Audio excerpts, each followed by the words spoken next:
Instructor Sabal had always taken pride in managing the largest and most diverse group of multi-world students in the academy. Children from every corner of the galaxy filled his classroom pods, scaled, furred, feathered, bioluminescent, aquatic, and even gaseous species. His lessons were never simply about mathematics, history, or science. Sabal believed that learning about one another's cultures was just as important as learning any academic subject. For years, this philosophy had worked beautifully. Differences never caused division. They sparked curiosity. That harmony lasted until the arrival of one particular student. Julie, the first human child ever accepted into the institution. Julie, born on a world the galaxy whispered strange legends about, instantly became an enigma to her classmates.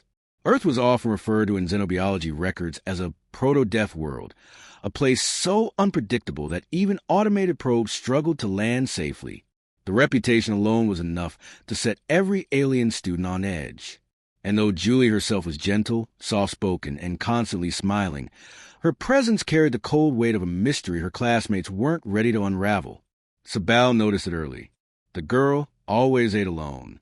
She chose a quiet corner of the common room at lunchtime, knees pulled close, lunchbox unopened for several minutes as she watched the others laugh in their circles. He'd seen her attempt to start conversations, small waves, soft hellos, shy questions, but no one ever approached. Many pretended not to hear. Others simply scurried away. It wasn't cruelty, it was fear. Something had to be done. And Sabal, who believed wholeheartedly that ignorance created monsters far more dangerous than reality, formulated a plan. If the students could see that every world carried danger, not just Earth, perhaps they would abandon their unfounded dread of the human child. So, one quiet morning, while the class settled into their seats, Sabal rose from his desk and projected a hollow slate behind him. In 3 weeks, he announced, each of you will create a video presentation about your home world. Your focus will be on the natural hazards, animal, environmental, and geological. He paused, sweeping his gaze across fidgeting tentacles, twitching fins, and blinking compound eyes. Those who share a planet may work together. But remember, this assignment is worth 40% of your final grade. Treat it with that level of seriousness. The murmurs began immediately. Some students vibrated with excitement. Others shrank in anxious curiosity. Julie alone sat still, her brows pinched, already overthinking every possibility. Being the only Earthling meant she had no group partners. She would have to craft everything herself: research, editing, narration, visuals. Sabal knew this might overwhelm her, but he also knew it was an opportunity for the class to learn how ordinary her world truly was. Or so he hoped. Over the next 3 weeks, Julie worked harder than any student he had ever seen. She spent her free periods editing clips of oceans, forests, deserts, and creatures. Earth's beauty shone alongside its danger. She barely ate at lunch, often nibbling distractedly while stitching footage together. Every time Sabal passed by her workstation, she looked both proud of her progress and terrified of the moment she'd have to share it. When presentation day finally arrived, Julie was scheduled third. Her fingers trembled on her desk as she watched the first 2 presenters make their way to the front. A low hum of nervous excitement filled the classroom. Aliens in every shape and size waited eagerly for glimpses of worlds they'd never seen. Julie, however, was more interested than she expected to be. For the first time, she would learn what dangers lurked on other planets. Maybe, just maybe, Earth wouldn't seem so terrifying in comparison. She clasped her hands together, took a deep breath, and whispered to herself, maybe today will finally change something. The classroom darkened as the lights dimmed and the hollow display shimmered to life. 3 students from a planet called Barrii stepped proudly to the front. Their species resembled tall, slender canids with iridescent eyes that flowed between colors. They stood with unmistakable confidence, as if eager to terrify the audience. "Prepare yourselves," said the first presenter, tail flicking with enthusiasm. "The creature you are about to see is among the most dangerous predators of our forests." The video began with a peaceful clearing in a violet-tinted woodland. Flowers swayed gently, and tiny floating spores glimmered like starlight. Suddenly, a small, fluffy creature trotted into view. It had a plump body, tufted ears, and a long, bushy tail. It looked, at least to Julie, adorably harmless. The presenter leaned forward dramatically. Observe. One of the berry-eyed students dangled a scrap of cloth tied to a mechanical arm. The little creature froze, pupils narrowing. An instant later, it unleashed a sharp hiss, reared up, and slashed at the fabric. Claws the length of sewing needles sprung from its paws with startling speed, shredding the cloth. The classroom gasped. A few students yelped and curled into themselves. "If that had been your arm," the presenter declared triumphantly, "your bones would be exposed." Applause erupted, nervous, impressed, and thoroughly entertained. The berry-eyed students bowed, clearly pleased with their performance. Only Julie was silent. She stared at the screen with an expression somewhere between confusion and disbelief. Instructor Sabal noticed immediately. "Julie, do you have a question?" Still frowning, she raised her hand. Sir? Isn't that just a house cat?" A ripple of laughter passed through the room.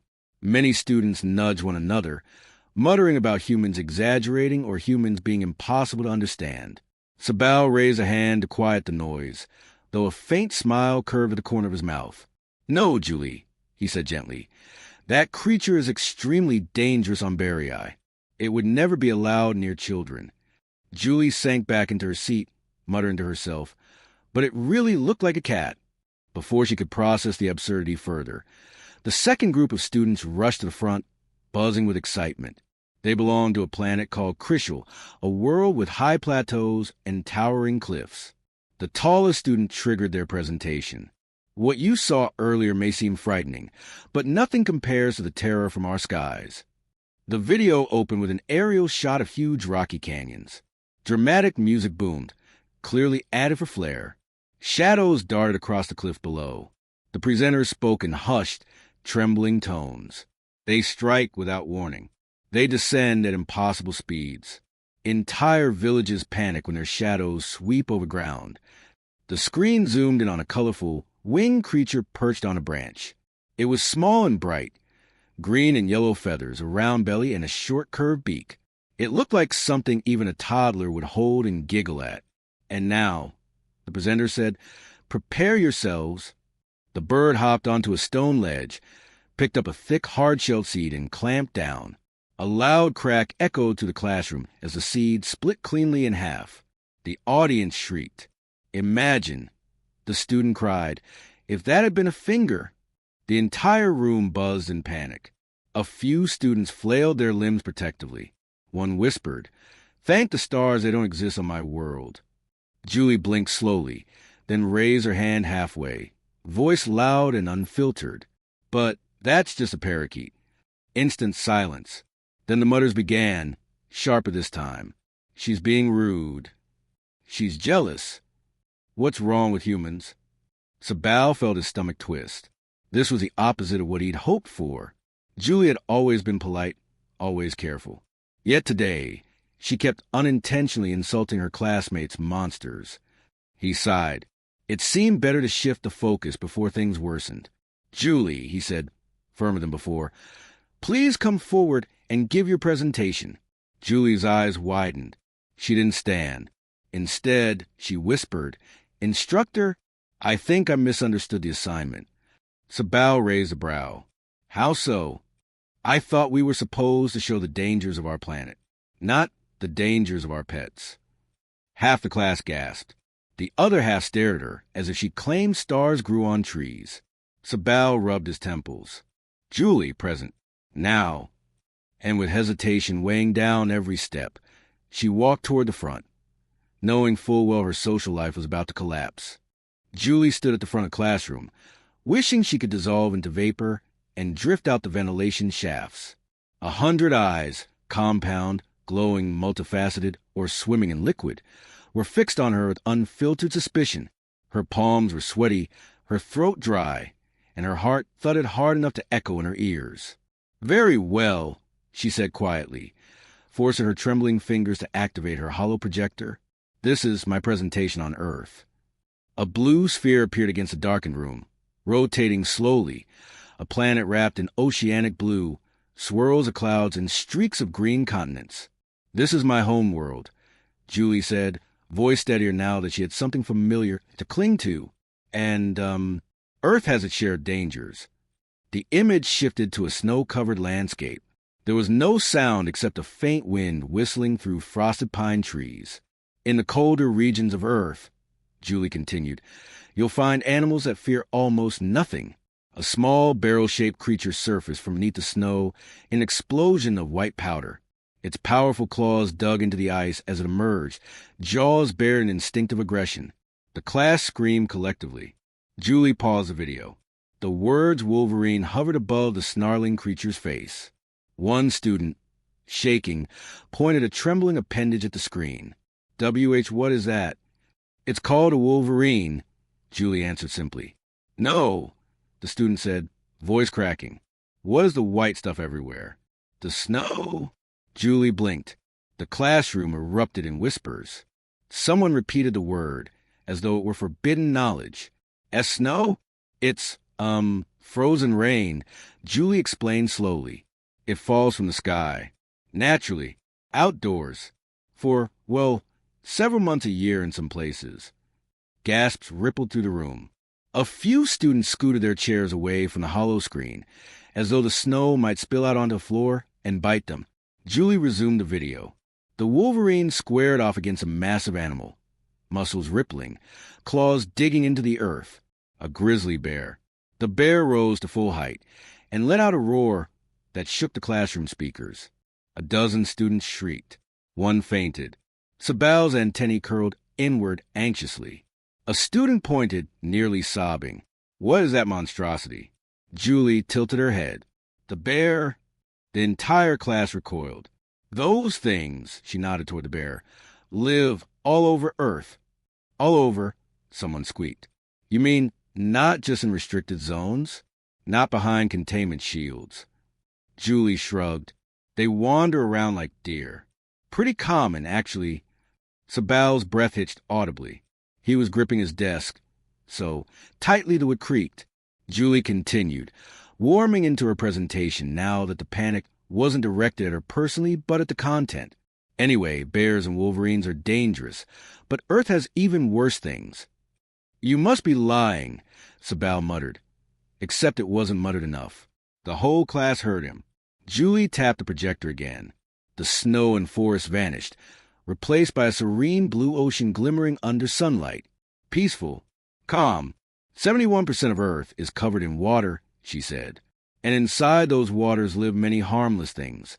Fish, seahorses, squid, crabs, seals. She slowed deliberately as she said seals, glancing at Dewitt, the seal-like alien student. His face lit up with wonder as he watched several seals play and leap through the waves. Julie smiled. "We even have creatures that look a little like you." Dewitt made a delighted chirping sound. Julie's smile faded. "And we have sharks." The water on the screen darkened. A massive shape streaked upward from below. In a single violent explosion of motion, a great white shark lunged, clamping down on a seal in a burst of red-stained water. The class shrieked again, louder than before. Dewitt clutched his face in horror, nearly sliding out his chair. "Stop it, stop it, stop it!" Instructor Sabal shouted, leaping to his feet. Julie blinked, confused. "But instructor, I haven't even talked about the vampire bats yet. Or crocodiles. Or lions. Or... no more." Sabal clutched his chest, trembling. The room was frozen in utter terror. Julie exhaled slowly, her confidence finally returning. She looked around at the terrified faces staring at her. "You want to know how humans survive Earth?" she asked. No one replied. They were too afraid. "Because the deadliest thing on Earth," she paused for dramatic effect, "is us." She turned off the projector and walked back to her seat through a path that parted in fear. Julie walked back to her seat through a silent corridor formed by her classmates' tightly drawn bodies.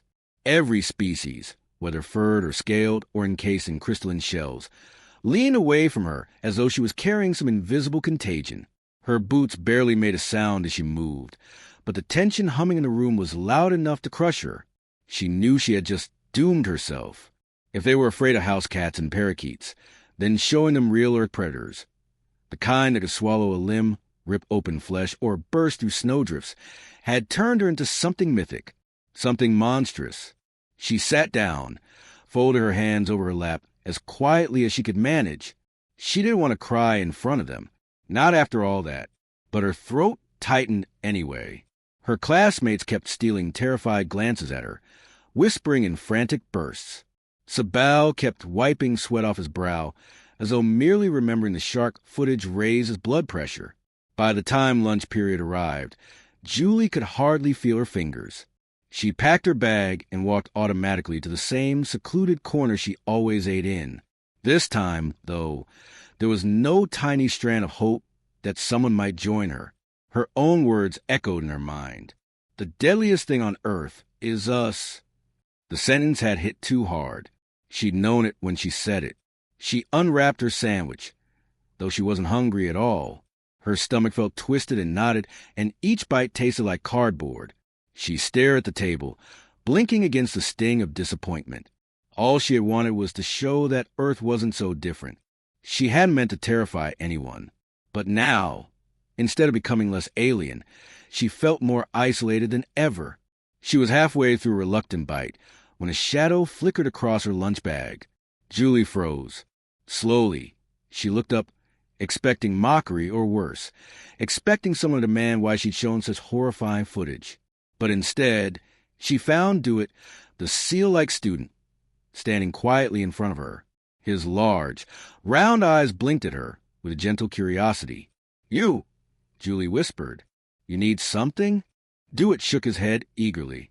"You are amazing." Julie blinked twice. That had not been in her list of possible outcomes. "You saw a shark in real life?" Dewitt asked breathlessly, sliding into the seat beside her, without waiting for an invitation. His voice was full of awe, not fear. "A living, breathing shark? On your own planet? Walking around freely like wind creatures?"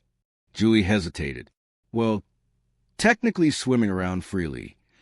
Dewitt clasped his flipper-like hands together. "And you caught one?" Her eyes widened. "My uncle and I caught a small one, not like the one in the video." "That does not matter," Dewitt said with absolute seriousness. "Imagine catching a creature with a mouth like that. I would faint instantly. You are incredibly brave." Julie started to laugh, softly at first, then louder, until Dewitt joined her with a high-pitched chittering sound. Another shadow fell across the table. A different classmate, a chitin-plated insectoid with glowing amber eyes, stepped forward timidly. Julie had asked, "Could you maybe tell me more about those flying blood drinkers you mentioned? The vampire bats? Do they really suck the life out of creatures?" Julie blinked at the unexpected question. They just drink a little blood. Not the whole life. They're actually really small." The insectoid sat down. Then another classmate. And another. Soon, the entire table, once her private island of loneliness, was crowded with curious faces. Tentacles draped awkwardly over chairs, wings fluttered excitedly, and tails swished with anticipation. How does the frozen rain work? Are the lions truly that fast? What do crocodiles taste like? What is a piranha, and why would it eat everything so quickly? Do Earth humans bond with these monsters? Do you wrestle them? Have you ever personally survived an attack? Julie barely had time to answer one question before another was thrust toward her. The lunch hall buzzed with the kind of energy she had never seen directed at her. Not fear anymore, but pure fascination. By the time the lunch period ended, Julie was surrounded by a crowd of admirers, all walking beside her like a protective entourage, chattering excitedly about Earth's bizarre ecosystem. She couldn't stop smiling. Her chest felt light for the first time since she'd arrived at the school. From across the hall, Instructor Sabal watched quietly. A small, relieved smile curved across his face. His plan may not have gone as he expected, but it had worked. When the students returned from lunch, the energy in the classroom was different, charged, buzzing, almost chaotic. Instead of skittering away from Julie or avoiding her gaze, they clustered near her desk like asteroids orbiting a star they had only just discovered existed. Their faces carried a mixture of awe and lingering fear, but now it tilted heavily toward admiration. Julie slid into her seat, still overwhelmed from lunch. She never imagined that the very presentation she feared would drive her deeper into isolation would actually pull her out of it entirely. But now, as she sat surrounded by chattering classmates, she realized something incredible. Instead of scaring them away, Earth had made her interesting. Instructor Sabal entered, looking much paler than usual. His steps were slower, his posture stiff. The poor man seemed to still be recovering from the shark footage. His 4 eyes flickered nervously around the room, as if expecting a great white shark to crash through the ceiling. "All right, everyone settle down," he said, rubbing his temples. "I must assign grades for the presentations. I attempted to review Julie's full video during lunch, but He paused, shuddering.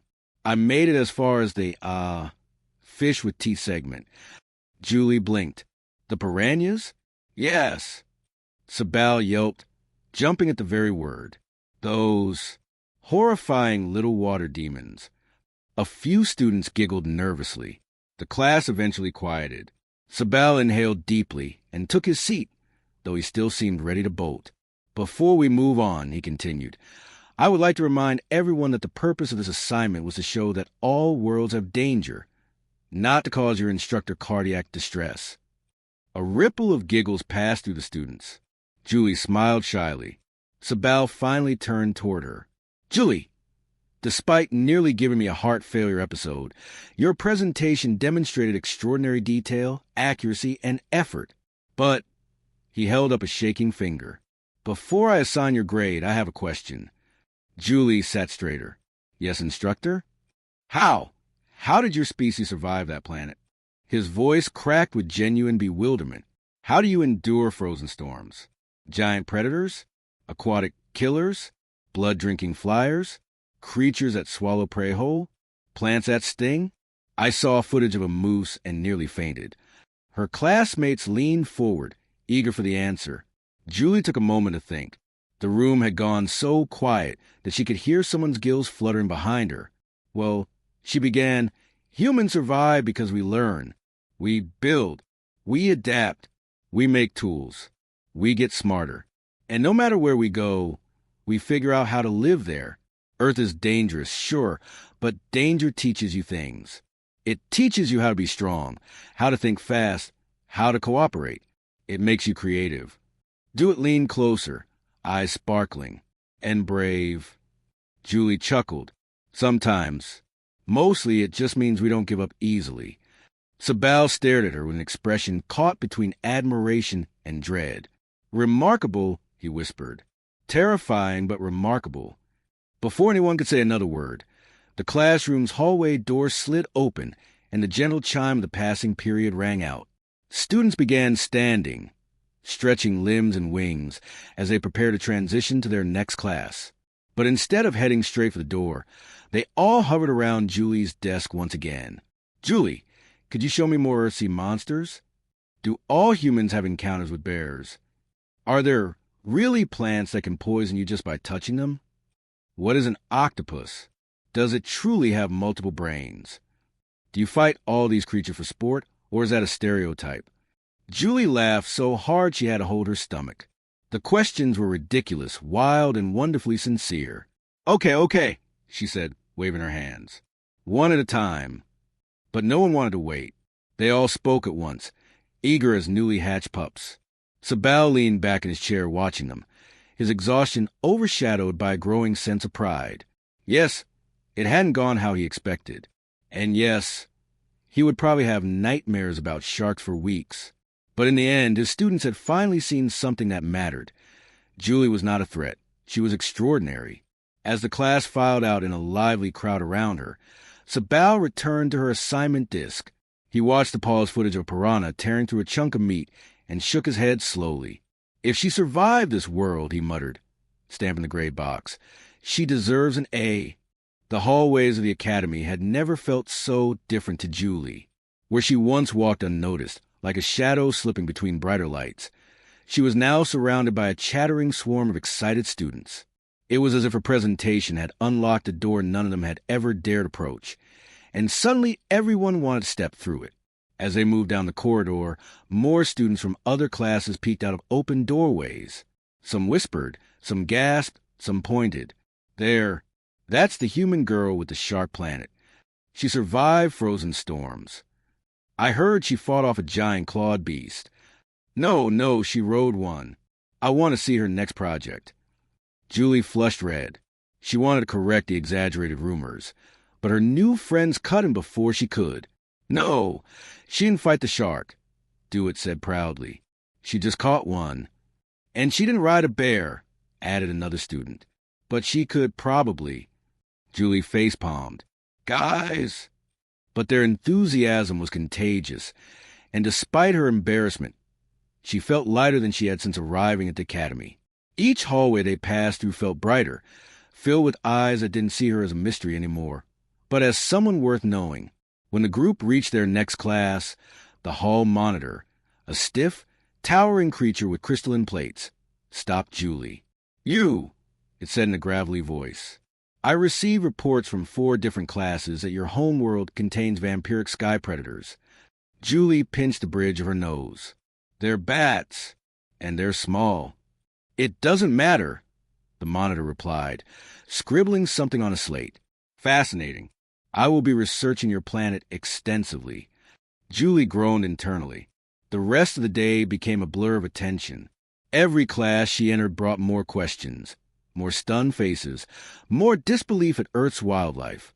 Even students older than her, massive upper-level beings who typically look down on younger ones, approached her between periods. Human, one said reverently, is it true your oceans produce storms large enough to swallow cities? Julie shrugged. Sometimes. Hurricanes can be intense. The alien shuddered and whispered, Amazing, then walked away like he had just witnessed a miracle. By the time the final bell rang, Julie's throat was sore from talking and her cheeks hurt from smiling. She gathered her things and walked outside the building with Dewitt and a few others. The campus hovered above a luminous atmosphere, the world below glowing with swirling colors unique to the Academy's host planet. The walkways shimmered beneath their feet. You know, Dewitt said, leaning on the railing, I used to think Earthlings were fragile. Julie laughed. We can be. And now I think you're invincible. Julie leaned on the railing beside him.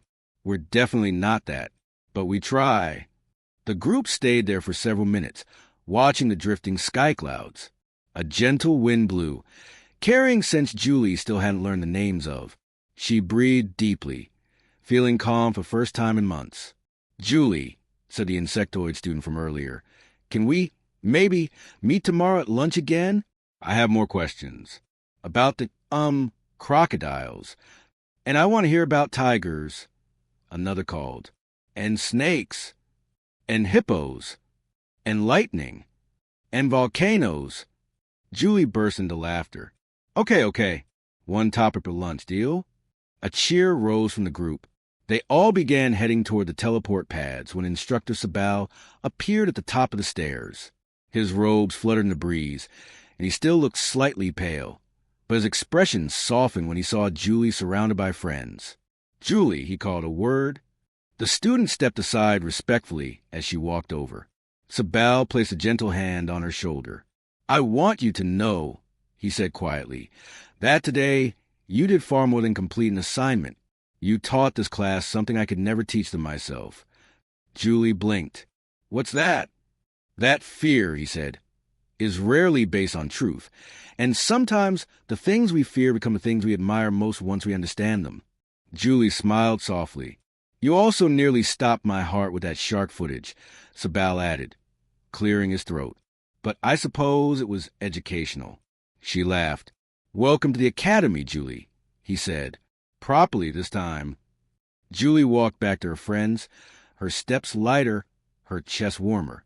For the first time since she'd arrived on this floating campus among the stars, she didn't feel like a strange outsider. She felt like she belonged. And as her classmates bombarded her with more excited questions about Earth's impossible ecosystem, she realized something. Being human wasn't a curse here. It was her superpower.